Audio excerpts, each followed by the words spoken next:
amis, j'espère que vous allez bien, moi ça va. Il fait pas beau et c'est très bien, il a plu, enfin ça y est. Oh mon Dieu, on revit quoi, il fait plus frais, il fait, oh mon Dieu que ça fait du bien quoi. Donc là je vous accueille dans la chambre des cocottes en tenue de combat, hein, parce qu'aujourd'hui il faut que je finisse d'arroser les cocottes. Je voulais vous faire la vidéo hier et puis au final, ben, j'ai pas pu, j'ai été prise d'une folie ménagère, voilà, à tout astiquer partout, à m'occuper des animaux, des plantes, des cocottes de la cuisine. Donc du coup, je vous la fais maintenant. Et voilà, donc je suis en tenue de combat pour le reste de la journée. Mais bon, c'est pas grave, on s'en fout, hein. Donc aujourd'hui, nouvelle petite vidéo pour vous parler du pouvoir des plantes. Parce que, alors, qu'entends-je par pouvoir des plantes? Parce que je trouve que c'est vrai qu'on parle beaucoup de l'esthétique des plantes, ce qui est tout à fait normal, parce que quand on a envie d'une plante, quand on veut acheter une cocotte, la première chose qui nous saute aux yeux quand même et qui nous plaît, c'est son physique, on va dire, c'est son esthétique et tout. Et on parle très peu en fait de l'utilité en fait qu'elles ont au quotidien pour nous, dans notre environnement, dans notre maison ou appartement, et surtout les plantes d'intérieur. Et je trouvais ça vraiment important de faire une vidéo là-dessus et de vous en parler. Parce que c'est vrai que les plantes de l'extérieur, bon, voilà, comme on le sait, voilà, c'est très important aussi parce que du coup, les fleurs qu'on a, ça permet aussi de créer une biodiversité, d'aider les abeilles, d'aider des insectes, le fait de produire ses propres fruits et légumes, c'est pareil, ça nous permet voilà, de se nourrir, voilà, donc tout ça, je pense quand même que on le sait. Mais les plantes d'intérieur, on parle, c'est vrai, peu souvent en fait de l'utilité qu'elles ont. Donc du coup, j'ai fait quand même quelques recherches, hein, parce qu'il y a des noms à coucher dehors, et vous savez très bien que ma mémoire est de on n'est pas copine. Elle s'est barrée en vacances, mais à l'année, hein, elle a pris le forfait à l'année, ma mémoire. Donc du coup, je pris mon petit calepin, n'est-ce pas? Et bah, du coup, je vais, voilà, on va ensemble parler de certaines plantes d'intérieur qui ont vraiment un pouvoir assainissant sur notre air. Et des pouvoirs, oui, qu'elles ont, voilà, pour nous, quoi, qui nous font du bien. Que ça soit physique, que ça soit émotionnel, que ça soit... Voilà. Je trouvais ça vraiment important. Donc du coup, je vous ai amené certaines de mes cocottes qui ont, on va dire, un pouvoir purifiant un peu plus important que les autres, qui sont très très simples d'entretien, qui sont, je pense, très connues par la plupart des personnes. Donc du coup, on va voir un petit peu plante par plante ou catégorie de plantes, ce qu'elles nous apportent. Voilà. Donc du coup, on va commencer. Alors, attendez, je regarde mon petit carnet. Par le pot. Non, on va prendre déjà les deux premières, les best, les winners, les super plantes, superwoman, pour ce qui est de la purifier. Bon, pour purifier l'air, vous m'aurez compris. J'ai du mal. Et alors déjà, il y a le spathiphyllum ou lys de paix. Alors moi, je vous ai pris mon variegata parce que je l'adore et puis je le montre pas souvent, ce coco. Voilà. D'ailleurs, qui m'a fait une belle fleur. Voilà, que j'adore. Et en fait, le spathiphyllum, c'est vraiment la plante qui a le plus de pouvoir au niveau de l'absorption des produits chimiques et des solvants et tout ça. Donc en fait, elle absorbe le formaldéhyde, le xylène, j'arrive même plus à me relire, le toluène, l'ammoniac, le benzène, le trichoréthylène, les vapeurs d'alcool et d'acétone. Donc, à la fin de la vidéo, je vous mettrai deux images pour que vous sachiez un petit peu ce à quoi correspondent ces produits chimiques. Mais par exemple, J'en avais quand même marqué quelques-uns. Et c'est là où on se rend compte en fait que c'est dingue qu'on est vraiment entouré de saloperies, hein, faut dire ce qui est. Le xylène, c'est un solvant de vernis et de peinture et aussi dans les plastiques. Donc si j'ai bien compris, en fait, ce sont le benzène, le toluène et le xylène, ce sont des extraits du pétrole. Voilà, voilà. Tout est dit, n'est-ce pas? Et le pire, c'est le formaldéhyde qu'on retrouve dans les produits de bricolage, d'entretien, les revêtements des murs, les meubles, les sols et les plastiques. Et il y en a d'autres. Donc en fait, cette jolie cocotte va absorber, bon, elle ne peut pas absorber non plus une quantité énorme de tous ces produits chimiques, mais elle va quand même en absorber pas mal. Et elle, le spathiphyllum est vraiment une plante qui est vraiment la reine pour ça. J'entends la porte grincer. Et alors vous allez me dire comment elle arrive aussi à absorber, comment physiquement au niveau de la cocotte, comment ça se passe. En fait, c'est simplement que la plante va absorber tous ces produits en fait par les stomates. Donc les stomates, c'est l'équivalent des pores de notre peau en fait, qui nous permet de transpirer, de réguler aussi notre température. Et en fait, les stomates, c'est ce qui se trouve, c'est un peu les pores de notre peau qu'il y a sur les feuilles. Et en fait, tous ces produits chimiques en fait vont rentrer par les feuilles et les tiges, et la plante va les transformer au niveau des racines en nutriments. Donc le substrat aussi va permettre, étant donné qu'il y a un écosystème aussi dans le substrat, qu'il y a plein de petites bestioles, c'est tout un schéma, toute une transformation qui va se faire grâce aussi à toutes ces petites bestioles, à tous ces micro-organismes, et elle va s'en servir pour se nourrir. Voilà. Et ça, c'est pour toutes les plantes dépolluantes. Après, toutes les plantes ont un pouvoir dépolluant, mais c'est vrai qu'il y en a certaines qui ont un pouvoir un petit peu plus costaud, on va dire. Voilà. Donc en fait, là, le spathiphyllum, c'est vraiment une plante, c'est vraiment la première en haut de la liste pour ce qui est de l'absorption de tous ces produits chimiques en fait. En plus, c'est une plante qui est extrêmement simple d'entretien. Parce que comme je vous avais dit dans plusieurs vidéos, le spathiphyllum, quand il a soif, même le variegata, n'importe quelle sorte de spathiphyllum, parce que maintenant il y en a quand même différentes sortes, en fait il a les feuilles qui pointent comme ça vers le bas quand il a soif. Donc vous ne pouvez pas vous louper. Pour qu'il refleurisse, ça c'est la grande question que tout le monde se pose. Alors, il y en a qui disent qu'il faut l'assoiffer pour qu'il fleurisse. Effectivement, ça marche. Après, personnellement, je vois pas l'intérêt de l'assoiffer, en fait, juste pour avoir une fleur. Des fleurs. Oh, mais elle m'en prépare une, là, j'avais pas vu Kiki. Oh, oh, oh. Elle m'en... Je sais pas si vous allez voir. Attends, elle est où? T'es où? Ah, oui. Là. Oh, attendez, là, elle me refait une. Oh. Alors, elle, allez comprendre, parce que vu que c'est une variegata, elle demande beaucoup plus de luminosité.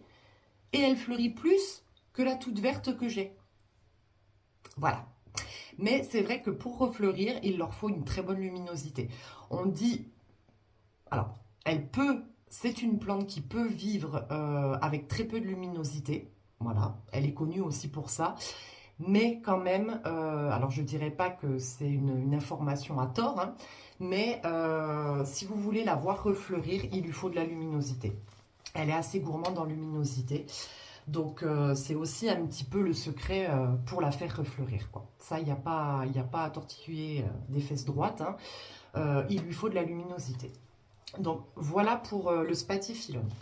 Ensuite, nous avons, eh ben tiens, t'es devant moi, Pépère, ça c'est ma fierté, une de mes fiertés, mon pothos, le pothos. Alors, mon pothos manjula, voilà, qui a explosé depuis que je l'ai rempoté. Il va très très bien. Et le pothos, alors le pothos, ah si quand même, hein, oui, non, c'est le syngonium. Le pothos, alors lui, il va transformer et absorber le benzène. Alors le benzène, vous en trouvez souvent dans la fumée de cigarette. Donc pour les fumeurs et fumeuses, les plantes aussi arrivent à transformer certains éléments néfastes et chimiques de la cigarette. Hein. De toute façon, la cigarette, c'est néfaste, bien évidemment. Du coup, arrive à absorber certaines substances de la cigarette, dont le benzène, qui en fait partie. Le formaldéhyde aussi, toujours. Le monoxyde de carbone et le toluène. Voilà. Donc, ces jolis cocos qui sont très beaux, qui sont très variés et qui sont très faciles aussi, absorbe quand même pas mal de produits chimiques qu'il y a dans l'air et même dans nos objets, etc. Donc c'est vraiment incroyable. Enfin moi ça me... Voilà, c'est vrai que c'est pas des choses auxquelles on pense parce que quand on aime les plantes, on aime beaucoup leur esthétique, comme je disais, mais elles ont vraiment un super pouvoir, quoi, purifiant. C'est incroyable. Même si c'est pas, voilà. Après, c'est la NASA dans les années 80 qui a fait une étude et qui a prouvé que les plantes avaient un effet dépolluant, assainissant au niveau de l'air, en fait, tout simplement. Et notamment, ils avaient fait l'étude sur les plantes d'intérieur. Donc, c'est vraiment, moi je trouve ça vraiment incroyable. Et donc, du coup, le pothos aussi a quand même un bon effet dépolluant sur toutes ces substances et assainissant. Qu'est-ce que... Non, ça va. Donc voilà, donc ça c'était mon magnifique pothos Manjula qui, bah, voilà, qui n'arrête pas. Lui c'est incroyable. Et pourtant il stagnait, hein, il y a encore quelques mois, quelques semaines, mois, il stagnait et là c'est la folie furieuse, je l'adore. Oh mon petit pothos, oh, je t'aime toi. Donc voilà, et bon, c'était pas... Bon, je l'ai pris parce qu'il était devant moi, mais une aussi qui est, comme le spathiphyllum, une plante ultra facile et très dépolluante, c'est le chlorophytum. Oh là, mon gros pépère. Voilà, ça c'est mon gros pépère. Alors, mon chlorophytum, ou plante araignée, ou phalangère, c'est à vous de choisir. Moi, j'aime bien plante araignée. Vous voyez, elle fait ses petits stolons comme ça. Et ça, c'est que des bébés que vous pouvez enlever de la plante mère. Vous les faites bouturer en eau, ça se bouture extrêmement bien. Et puis après, ça fait des nouvelles cocottes. Oui, on en veut plein des nouvelles cocottes. Mais elles poussent extrêmement vite. Il faut savoir que mon chlorophytum, cet hiver, j'ai dû le couper à ras les pâquerettes parce qu'il a eu une attaque de trips et je l'ai mis dehors. Maintenant, il passe sa vie dehors, toutes les saisons confondues. Je le protège en le mettant sous la table qu'on a dehors. Mais c'est une plante increvable. C'est ma toute première plante, celle-là. C'est une collègue qui me l'avait donnée parce qu'elle déménageait. Donc, croyez-moi, elle a fait quelques années avec moi. Je l'ai eue même avant d'être avec mon copain. Et ça va faire, enfin, on va sur nos 11 ans. Et ben, voilà, increvable. Je peux pas vous dire mieux. Elle se contente de tout, de peu, de trop. C'est vraiment la plante increvable par excellence. Et elle, c'est pareil. Alors, elle arrive à, si vous la mettez, on va dire par exemple, vous la mettez dans votre chambre à coucher, elle arrive à enlever le monoxyde de carbone en pratiquement 24 heures. C'est-à-dire que si vous la mettez par exemple dans votre chambre et qu'il y a un taux de monoxyde de carbone, voilà, X ou Y, en pratiquement 24 heures, elle vous purifie, oui. Elle vous purifie la pièce du monoxyde de carbone. Je ne vais pas y arriver, hein, je vous assure, je ne vais pas y arriver. Donc c'est quand même assez incroyable. Alors pareil, le formaldéhyde, j'étais vraiment nulle moi en maths, en sciences, c'est même pas la peine. Le benzène, toujours pareil, le toluène, le xylène aussi. Et voilà. Donc c'est vraiment le spathiphyllum et le chlorophytum, c'est vraiment les deux plantes les plus importantes au niveau des polluants. Voilà, c'est vraiment des super dépollueuses. Et ben, vous pouvez les mettre dans n'importe quelle pièce de la maison, en fait. Ce que j'ai trouvé aussi... alors, on va finir avec quand même Monsieur le Syngonium. Monsieur le Syngonium, bon, il est quand même si... il arrive quand même à dépolluer pas mal. Un peu basse. Les mêmes que je vous ai dit. Mais c'est surtout le xylène, lui, qu'il arrive à vraiment bien enlever. Bon, je vous ai pris du coup parce qu'il était là. Mon magnifique... Oh punaise, faut que je me recule. Albo variegata, Syngonium albo variegata, tout simplement. Voilà, que j'ai rempoté, pareil, lui, depuis, c'est la fête à Georgette, hein. Voilà, voilà, je me suis bien occupée de lui. Je vous avais dit que je le tutorerais mieux, que voilà. Donc, il a été rempoté et tutoré. Donc, je suis hyper contente parce qu'il est très beau. Voilà, je me suis pas trop mal débrouillée. Donc, lui, c'est le xylème, principalement. Après, il y a d'autres plantes, hein. Mais comme je vous disais, toutes les plantes ont un effet dépolluant, mais il y a des plantes, voilà.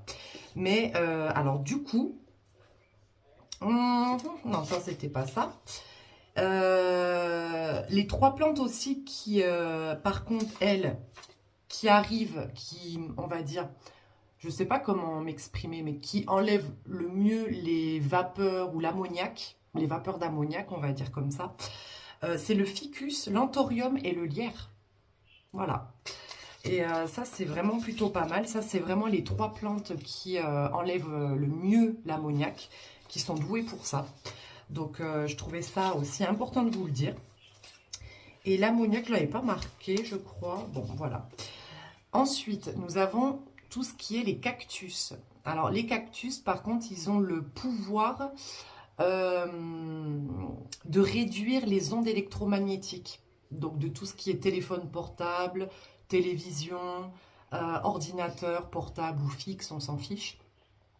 Donc, si vous avez assez de luminosité pour eux, parce que les cactus, ils demandent quand même beaucoup de luminosité, vous pouvez mettre un cactus à côté de tous ces éléments en fait qu'on a chez soi, donc tout ce qui est tout ce qui est... Mais je perds mes mots, hein, je vous assure. Allez, là c'est même plus parti en vacances pour un an, là, je crois qu'elle est... Au revoir ma mémoire. Pardon. Mais voilà, ça, vous pouvez les mettre à côté, voilà, de tout ce que je viens de vous citer. Ça réduit les, voilà, les ondes électromagnétiques. Les ondes, pardon, magnétiques. Voilà, donc c'est super intéressant. Donc les cactus ont ce pouvoir-là. Ensuite, ah, il y avait les philodendrons aussi. Comment j'ai pu oublier le philodendron? Mince, je peux pas vous en prendre un là. Ah bah si, j'ai mon green. Qui m'emmerde d'ailleurs parce qu'il pousse plus. Depuis que je l'ai rempoté, il pousse plus. Voilà, mais bon, il est quand même mignon. Les philodendrons, eux, quand même, parce que je voulais quand même les mettre, les philodendrons, hein, mes chéris, ils sont quand même assez dépolluants au niveau des... Alors, trichloréthylène, du trichloréthylène, qu'on retrouve principalement dans les peintures et les solvants. Donc, si par exemple, vous avez... repeint une pièce de votre maison, de votre appartement, vous pouvez mettre les philodendrons qui vont aider à assainir l'air au niveau du trichloréthylène. Voilà, donc c'est vraiment incroyable. Moi, je dois avoir un air de haute montagne, moi, chez moi, avec toutes les plantes. Ça doit être parfait, nickel chrome, quoi. Je crois que je vais le vendre. Vous savez, je vais mettre comme ils vendent, là, ceux qui sont un peu à ma boule, là.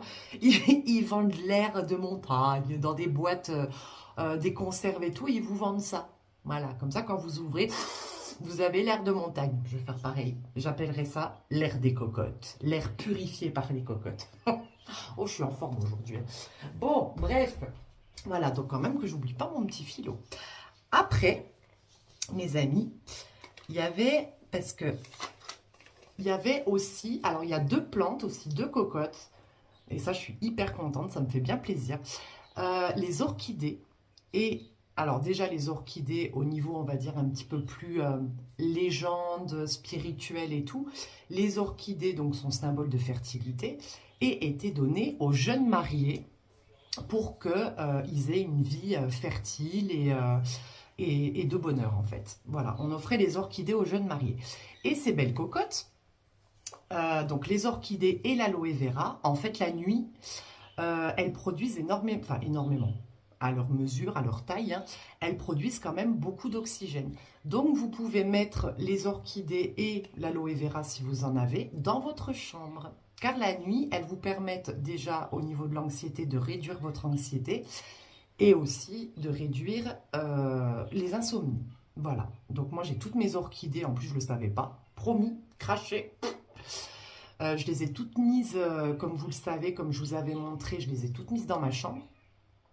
mes orchidées. Et voilà, ça permet la nuit elles rejettent de l'oxygène et ça vous permet de mieux dormir.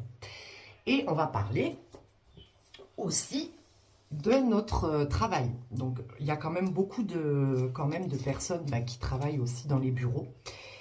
Et j'ai trouvé cette étude et j'ai trouvé ça hyper intéressant.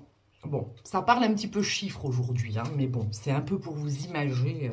Je ne l'ai pas marqué ou quoi? Quiche que je suis. Si, je l'ai marqué. Voilà. Au bureau, avoir des plantes, pour vous dire à quel point elles sont quand même, en plus d'être belles, elles sont formidables. Ça réduit de 30% les maux de tête, ça réduit la fatigue de 20% et ça réduit les maux de gorge de 20% aussi.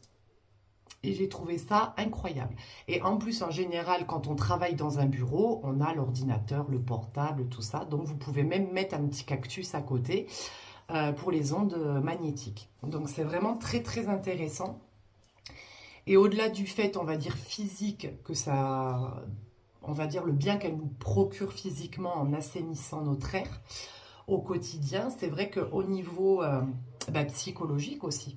Bon, ça, j'ai pas besoin de carnet, hein, parce que, voilà.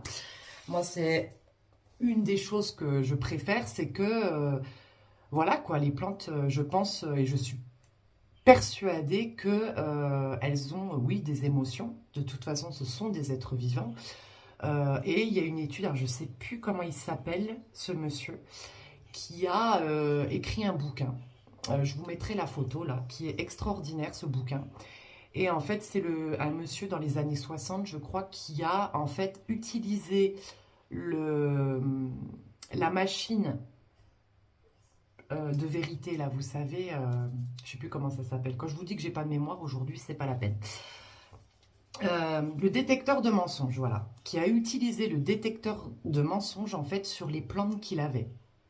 Et en fait, il étudiait en fait les courbes selon en fait ce qu'il faisait aux plantes en fait. Si par exemple il était gentil, pas gentil avec les plantes, sans bien sûr leur faire de mal, elles produisaient des ondes complètement différentes en fait. Et j'ai trouvé ça vraiment incroyable, comme quoi elles ont vraiment des émotions. Et c'est vrai qu'au niveau, on va dire, psychologique et bien-être, les plantes, vraiment, quand on les aime, quand on en a, voilà, que c'est une passion et qu'on les aime, tout simplement, sans que ça soit une passion folle, elles permettent vraiment de vraiment calmer, en fait, de vraiment calmer l'esprit, de vraiment, si vous êtes comme moi, voilà, à tendance anxieuse, moi, je sais que quand je m'occupe des cocottes, je pense à rien. Voilà, je m'occupe des cocottes, je suis un petit peu dans ma bulle et je sais que ça m'a beaucoup aidé. Et d'ailleurs, ma passion a commencé quand j'ai fait mon burn-out et c'est ce qui m'a permis aussi d'aller mieux. Entre autres, hein, il n'y avait pas que ça, mais ça m'a vraiment permis d'aller mieux. Voilà, c'est vraiment mon jardin, ben oui, c'est le cas de le dire, hein, mon jardin secret, c'est vraiment ma thérapie, c'est vrai, voilà, et c'est vrai qu'elles arrivent vraiment à nous apaiser, quoi. Et si on arrive, comme je dis, à apaiser l'esprit, on arrive aussi à apaiser son corps. Voilà, bon, ça après c'est des croyances, voilà, qui sont propres à chacun, mais c'est vrai que l'esprit et le corps sont vraiment reliés, et quand l'esprit quand même ne va pas bien, il faut que quand même le corps l'exprime. Voilà, donc moi je sais que ça m'a vraiment énormément aidé de me mettre d'avoir cette passion pour les cocottes, quoi. Je pourrais plus m'en passer maintenant, hein. Voilà, c'est vrai que c'est très envahissant, c'est voilà, mais c'est vrai que voilà, moi je pourrais plus m'en passer, même surtout au niveau psychologique. Donc je trouve vraiment que elles ont vraiment un pouvoir, elles ont des pouvoirs incroyables, quoi. Et puis c'est vrai que quand on arrive à les faire pousser, c'est très gratifiant quand même.